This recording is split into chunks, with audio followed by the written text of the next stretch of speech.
At just 10 years old, Barron Trump had Secret Service agents in his school pickup line. Years later, he's traded recess for security briefings, and his future looks nothing like the quiet kid America once knew. But let's face it, growing up as a Trump was never going to be normal. A very tall son named Barron. Has anyone ever heard of him? One of the biggest changes in Barron's life after his father became president was, well, his home. Ever since he was a newborn, Barron called the penthouse of Trump Tower in Manhattan home.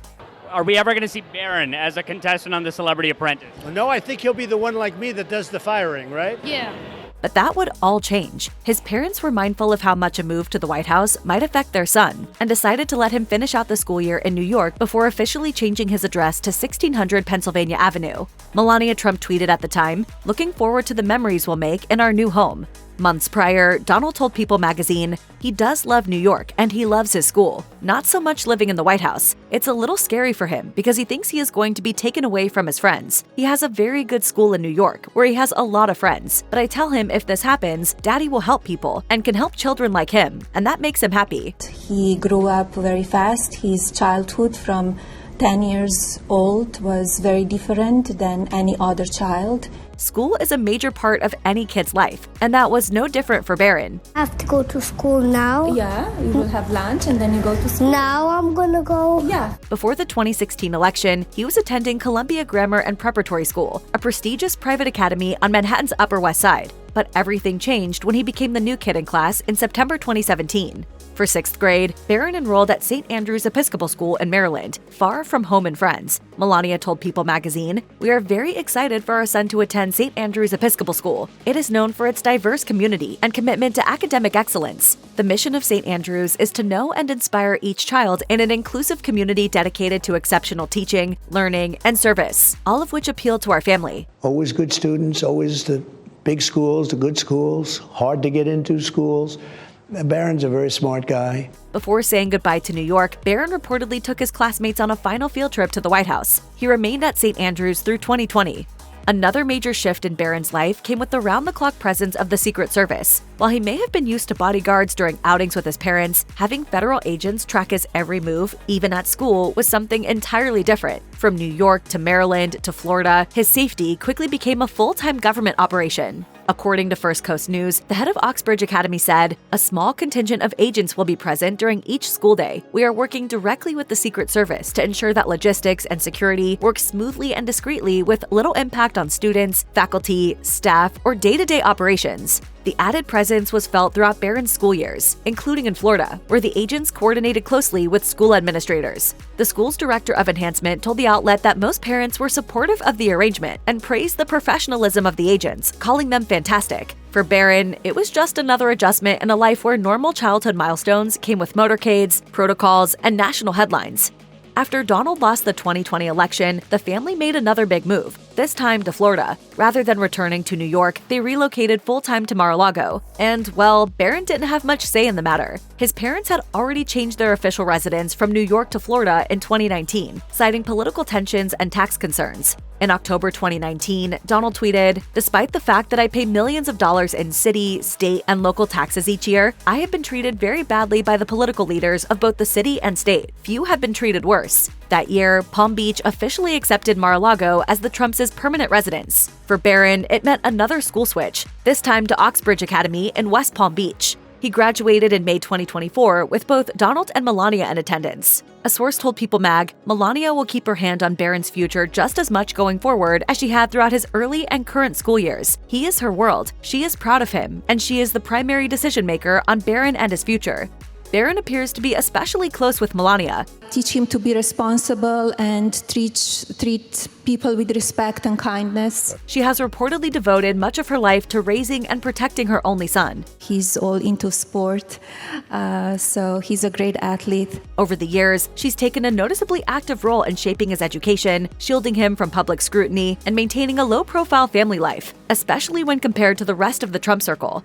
I take care of myself and of our son. It's unclear how much Barron has had to deal with when it comes to his mom and dad's relationship, especially since public speculation about Donald and Melania's marriage has followed the family since the early days of his presidency. In May 2025, biographer Michael Wolff claimed that the two were essentially separated. Wolff told the Daily Beast, "They clearly do not in any way inhabit a marriage as we define marriage, and I think maybe we can more specifically say they live separate lives. They are separated. The President of the United States and the First Lady are separated." The White House responded swiftly. According to The Independent, the communications director called Wolff, quote, "a blithering idiot," and said, "Wolff has been widely discredited due to his blatant lies and fabrications. He is an imbecile of the highest order, and his Trump derangement syndrome-addled brain has caused him to lead a miserable existence devoid of reality." Despite the persistent rumors, Melania has remained publicly supportive of Barron's milestones, often seen by his side at graduations and major events, even when skipping most political appearances.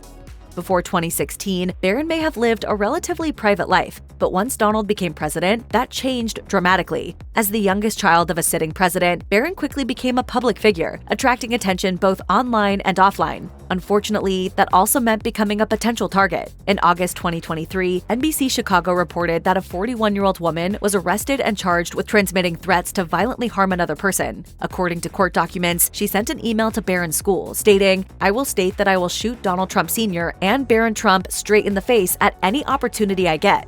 Yikes. The alarming threat triggered immediate legal and security responses. The woman was later deemed incompetent to stand trial and was ordered to receive treatment at a psychiatric facility. The case underscored just how serious the risks are for presidential families, even for those not involved in public-facing roles. For Barron, it was one of many reminders that growing up in the spotlight comes with real dangers. One of the most terrifying moments in Barron's life came in July 2024, when someone attempted to assassinate his father during a campaign rally. While Donald survived the attack with only a minor injury, a bullet reportedly grazing his ear, the event of course made headlines worldwide and sent a ripple through the family. According to Fox News, Barron had been in the middle of a tennis lesson at the time. And somebody ran up, Barron, your father's been shot." He went, he loves his father. Although Barron wasn't at the rally, the shock and fear reportedly hit him hard.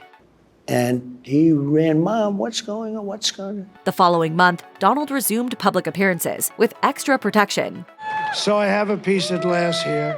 And the problem with that glass is I don't look great on television when you have a 4-inch piece of glass. Politics probably wasn't on Barron's radar when he was younger, but as he's grown up, it's become harder to avoid, and he's certainly got fans within his own family. He's nice, he's funny, he's kind, he's massively tall. During Donald's 2024 campaign, Barron reportedly served as an informal advisor, especially when it came to digital outreach. By the time of the 2025 inauguration, Barron was front and center.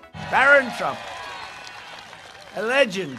His increased visibility has sparked ongoing curiosity about whether he might one day pursue a political future of his own, though Barron himself hasn't said anything publicly about his ambitions. For now, he's still focused on college, but that hasn't stopped the speculation. As far as what his dad thinks of his talents, No, he's got an unbelievable aptitude in technology. Donald raved about Barron's computer skills on Fox News. If I turn off his laptop, I said, "Oh, good." And I go back 5 minutes later, he's got his laptop. I said, "How'd you do that?" "None of your business, Dad." Let's not forget, He's a rather tall young man.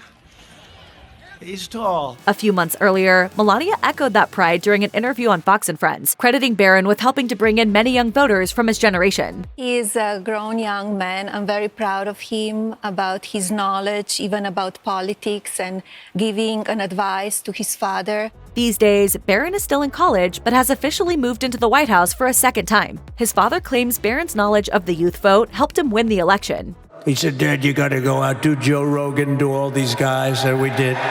There seemed to be some confusion surrounding Barron's sophomore year after reports surfaced claiming that he hadn't shown up to the first week of classes in Lower Manhattan. In September 2025, the New York Post confirmed that Barron had changed his address once again and was calling 1600 Pennsylvania Avenue home once more as he continued his studies at New York University. After completing his freshman year at NYU's campus, Barron has reportedly decided to attend classes through the school's DC program. Barron has rarely been seen since his father took office in January 2025. In fact, he didn't show up up to the annual Easter egg roll at the White House in April, where many expected him to join his parents on the South Lawn. Neuropsychologist Dr. Sanam Hafiz told Nicki Swift her insight on the potential downsides of Barron's decision to stick close to his parents during these formative years. She said, "Spending too much time with parents in college can make it harder to stand on your own and face new situations without leaning on them. It can take away chances to learn through mistakes and build confidence in solving problems independently."